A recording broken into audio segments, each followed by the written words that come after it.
Myself, Pranab Sinha Chaudhary. Today, I am going to present Hydrogenerator Part 2. It's a continuation of Part 1.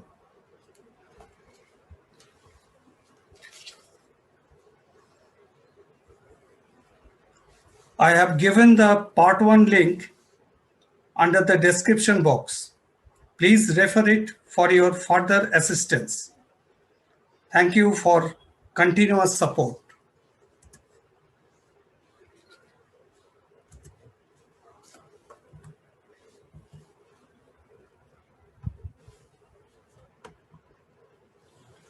Reasons to operate within capability curve. To minimize unusual stress on generator, to maintain power system stability.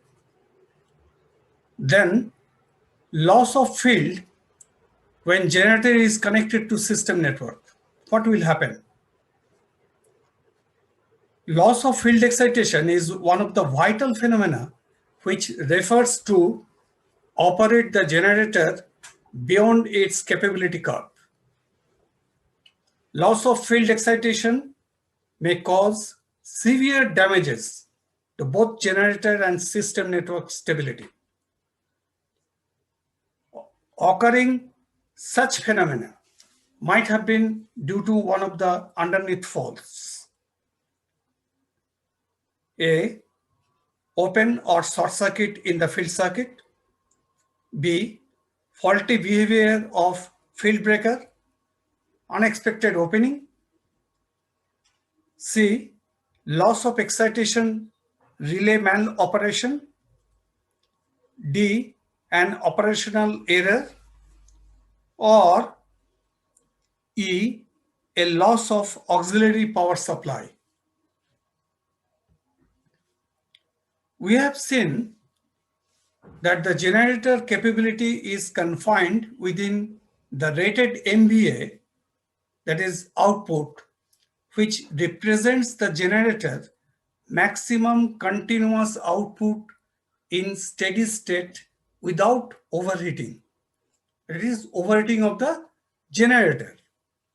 However, relate to the voltage stability and long-term stability, it is essential to consider the reactive power capability, which is limited by armature current limit, field current limit, and stator end part heating limit. These three we have already discussed in part 1. In actual operating phenomena, for salient pole generator, that is hydrogenerator mainly, that has been no possibility of stator end part heating problem. So, steady state stability limit for salient pole generator will always refer to have a limit the loss of field excitation element. Any reduction of the field current has to weaken the magnetic coupling between the stator and rotor, and that can lead to a loss of synchronism. While losing synchronism, generator starts overspeeding and tends to operate asynchronously. Asynchronous operation means occurrence of slip and produces a slip current. Slip current that induces into damper windings of the rotor and the body of the rotor. For an open field condition, a high voltage is generated across the field winding, and that may damage the field winding insulation. When the loss of excitation occurs, the generator reactive power output falls down all of a sudden, and generator starts to import reactive power from the system equal to as much as twice its MVA rating. That is, generator becomes a consumer. Such an increase in power absorption can abruptly overload the stator. Loss of field excitation can be of either partial or complete loss of field. During partial loss of excitation, the generator can operate for longer time without synchronism compared to the complete loss of excitation fault case. However, a loss of excitation on a hydro unit at low load condition may not result in a loss of synchronism. After loss of excitation, normally salient pole machines can carry 15% to 25% rated load without loss of synchronism. But for non-salient pole generator, even carrying very small active load, the generator will lose synchronism after loss of excitation. So, this is the reason for which cylindrical pole or non-salient pole generator is not allowed to operate at leading power factor. To maintain the magnetic field, non-salient pole generator draws a significant amount of reactive power from the system network during a loss of field event. Massive import of reactive power can jeopardize the stability of the power grid. A loss of synchronism can also cause large pulsations in voltage and current that can further jeopardize the power system and negatively impact stability of the grid. Adverse effect of loss of field event. The loss of excitation can have adverse effect not only on the affected generator itself, but also on the whole grid and adjacent generators if are connected to the common point, that is, generators running in one power plant. If the generator lost excitation and is not meant to have a rapid shutdown, then the adjacent generators start increasing the reactive power output up to the limit when their limiters of rotor and stator currents act. Sometimes the grid cannot even cope with the sudden increase of supply of reactive power, causing overload and subsequent transmission lines outages in cascades. Significant voltage dip in individual nodes of the grid and the resultant threat of voltage collapse could have another adverse effect. Damaging effect as due to loss of excitation. For the generator,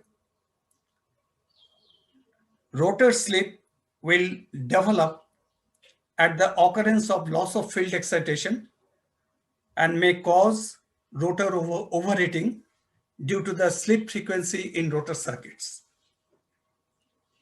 Number 2, generator as operates as an induction machine. After loss of excitation, massive import of reactive power from the system network will develop a huge amount of stator current, resulting in overheating of the stator part. Number 3, when at high load, the generator, especially for salient pole generator, may suffer from severe mechanical stress because of the power swing after loss of excitation. For the system network,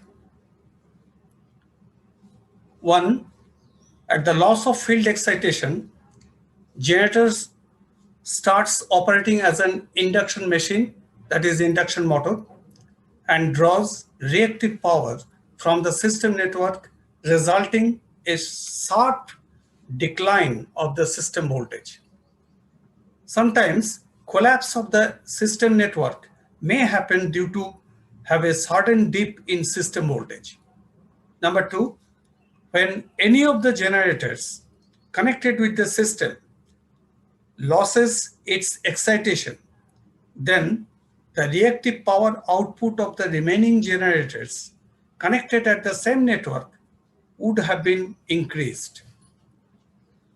Due to such occurrence, some transmission lines or transformers may have been overloaded. Assuming this overloading as a fault, the overcurrent relay may operate and isolate the non-fault equipments, causing a total catastrophe. This happening may jeopardize the whole system network. Number three, the sudden occurrence of power swing and voltage dip as caused by loss of excitation of a generator connected with the system may affect the remaining normal operating generators. Sometimes that may lead to loss of synchronism of some of the normal operating generators in the system. Synchronization of generator. What will be the procedure of synchronization of a generator? Synchronization of a generator with a power system is rather a dynamic process that requires a coordinated operation of mechanical, electrical, and human. The voltage and frequency of the generator, which is to be synchronized, must be closely matched to the voltage and frequency of the system network bus. The instantaneous value of the voltage induced in the armature winding of the generator must have to made identical to the instantaneous value of the network bus voltage. The power system is constituted by the interconnection of large number of salient pole and non-salient pole generators operating in parallel. The generator, which is going to be synchronized, can be made parallel with the system network by driving it at synchronous speed and adjusting its field current so that its terminal voltage is equal to the network bus voltage. Synchronous speed of the hydrogenerator is achieved by the interaction between two poles coming from stator and rotor that create a rotating magnetic field. Interaction between these two poles occurs when direct current flows in the field, that is rotor winding, and three-phase voltages are applied to the armature, that is stator winding. Rotor speed is determined by the number of poles and the grid frequency. Generator rotor is coupled to a water turbine by a mechanical shaft which supplies the mechanical energy for transformation to electrical energy. During synchronization, just before closing the circuit breaker, that is generator circuit breaker, between the power system and generator terminals, the frequency of the voltage as induced in the armature is to be adjusted by the angular velocity of the rotating magnetic field, that is the rotor speed. Whereas after synchronization, when the circuit breaker is closed, the frequency of the power system regulates the speed of the rotating magnetic field. The position and speed of the rotor, that is the frequency, must be closely matched at the instant the hydrogenerator is connected to the power system in order to eliminate the transient torque required to bring the rotor into synchronism. If there is any occurrence of significant difference between the frequency and voltage induced on the stator coming from angular velocity and the frequency of the power system, then large transient torque will appear. In that case, stability can be achieved by accelerating or decelerating the rotating mass, the rotor and turbine, until the rotor speed matches the grid frequency. If there is a significant difference in voltage phase angle, then much higher transient torque will be required to set the rotor position into phase with the power system. Transient torque, as initiated during faulty synchronization, can instigate the instantaneous and cumulative fatigue damage to the hydro generator and water turbine over their lifetime. Instantaneous stator current associated with the abnormal state would have been much more extensive at the three-phase short circuit condition. It's very important. Flow of huge current in stator winding may have to propagate large vibrating forces at the end winding region. Consequences of faulty synchronization. Massive damage to the hydrogenerator rotor and water turbine because of electrical and mechanical stresses initiated by rapid acceleration or deceleration of rotating masses. Damage to generator, transformer, and other electrical components caused by high currents. Number 3, disturbances such as power and voltage deviations. Catastrophic failure and reduced lifetime of generator construction elements as well as foundations. Faulty synchronization is an abnormal operating condition and it can be detected by protection devices which give a signal to a device that can able to disconnect the generator from the system network. Protection devices such as reverse power and loss of field protection relay can be provided, having with time delays to avoid unwanted trips during transient operation of the generator. Generator breakers have a certain operating time which does not exceed 100 milliseconds. Conditions for synchronization. 1. Phase sequence of the generator must be same as the phase sequence of the power system bus. If the generator is producing a RYB phase sequence and the bus is operating with a BYR phase sequence, then closing the generator breaker will create a rotating magnetic field that opposes the rotation of the machine. With the rotor spinning in the opposite direction of the stator magnetic field, then extremely high pulsating torques will develop. And there have been cases where the shaft of a machine would have been actually damaged due to these high braking torques. Number 2, RMS voltage of the incoming generator should be same as that of the busbar or electric grid.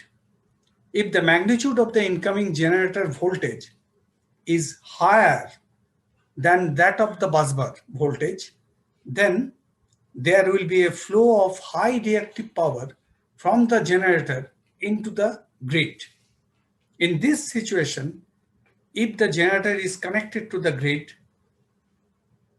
generator will be overexcited.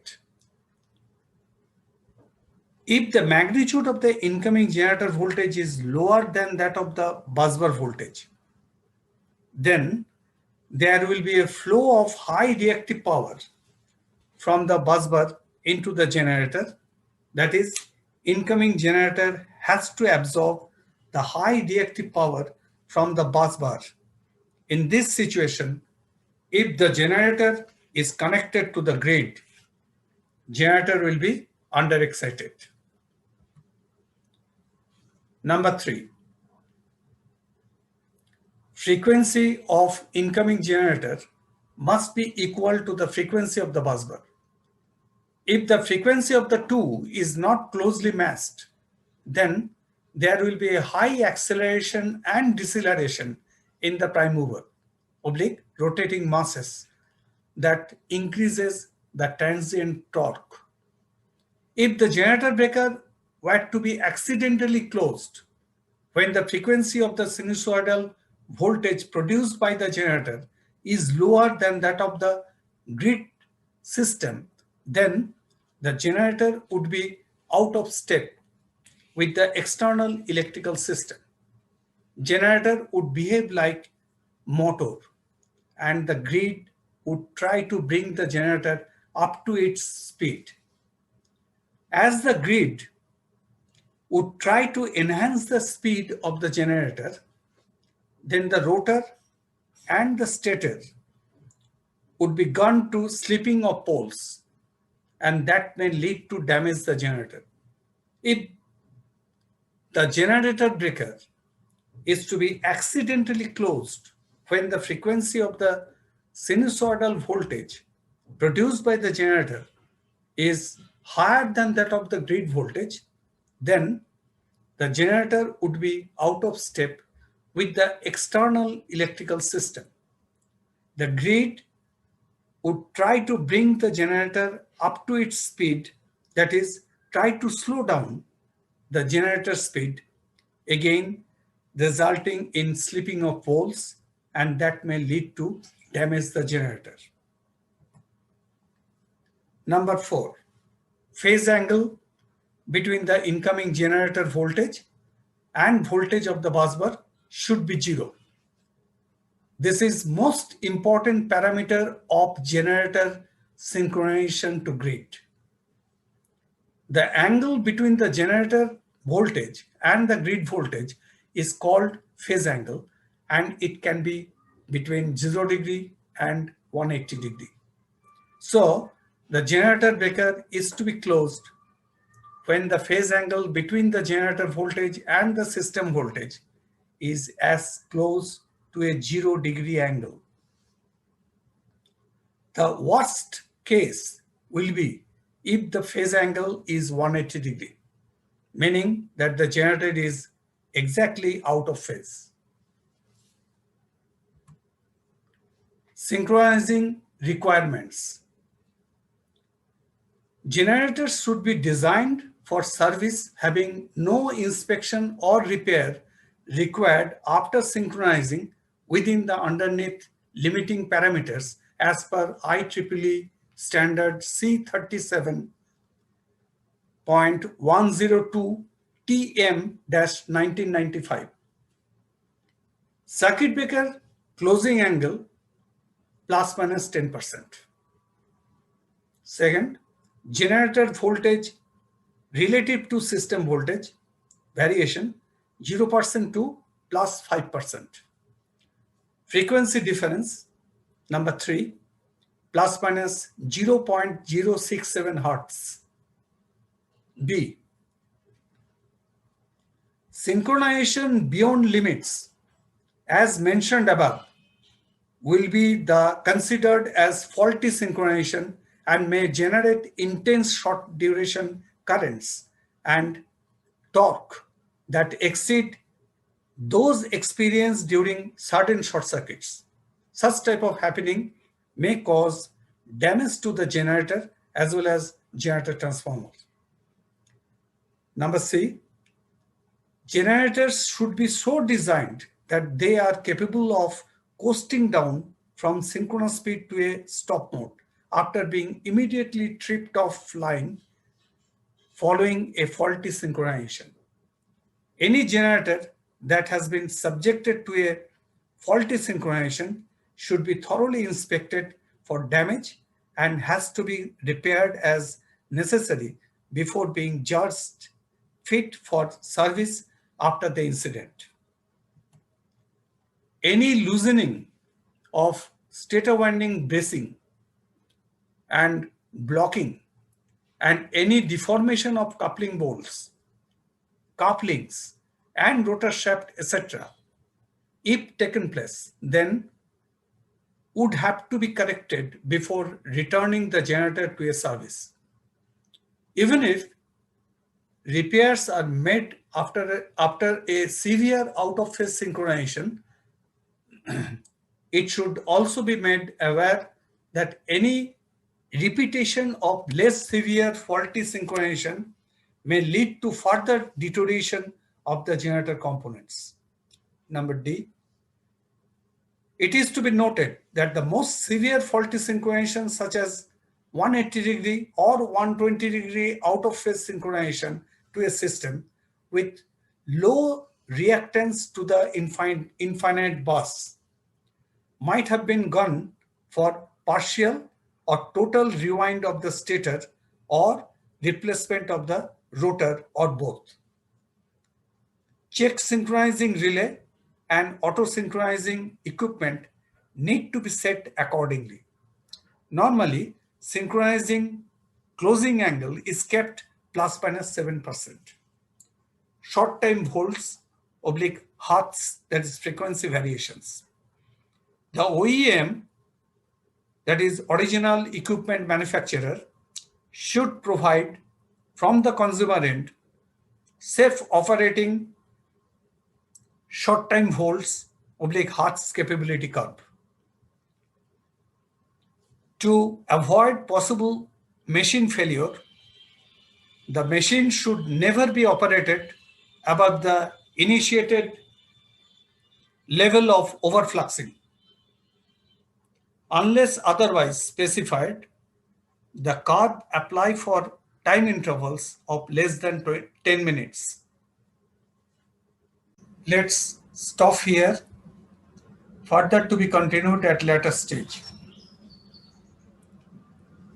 Thank you for listening the video. Kindly do like, share and subscribe. Your subscriptions would encourage to post more videos. Also share your comments, oblique feedbacks inside the dedicated comment section. If you have any suggestions or specific topic you want, then let me know in the comment section. Thank you.